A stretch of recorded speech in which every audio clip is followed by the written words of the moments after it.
Rate these modern heritage brands from S to F. Budweiser. Budweiser, as we all know and love from a few years ago, Budweiser is beer, and beer is Budweiser. Ultimately, it's so ingrained in our culture. In every great classic movie, there's always a Budweiser sitting on the bar. And that's why I rated it absolutely S tier. Jaguar. Jaguar was S tier all the way up until this past year. They perfectly embodied British luxury until they did this weird rebrand, which I'm sure everyone in the marketing world is tired of talking about. For that, I would give an absolute F. The Philadelphia Eagles. Obviously, we want S tier for the Eagles because I literally bleed green. But honestly, I'd probably put them in a B tier. And it's truly because if they had their Kelly Green uniforms full season, all of the time, always on, we put them at the ultimate football team, American heritage at its finest. Starbucks. I think they've made it. They're on the climb ultimately. Getting back to S tier, where they were in the 90s, in the 2000s. Visa. Visa, just kind of a nothing brand to me. It doesn't sniff Amex or what they are doing from a brand perspective. So I'd really put them in probably like D tier. They're not bad, but they're just not doing anything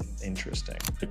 IKEA, we've all bought it. We've used it. It hasn't changed at all, but they've constantly updated with the times, which is really nice. And I think this is a great example of like staying true to who you are as a brand while changing your product offering to meet the culture. And that's why I'd put them in S tier. The Gap. A really great American heritage brand going back to the late 60s, but ultimately they've completely lost their way and fallen trapped to this gray box epidemic. So I'd put them squarely at a D. Subway. An earworm of a campaign from the 2000s, but ultimately the brand doesn't stand up at all anymore. And the in-store experience is really not great. So I would put them at F level. FedEx. Great brand, great mark, but I don't really think that they're ultimately delivering on the true value prop that they've created as a brand. So I'd put them probably at like a D level.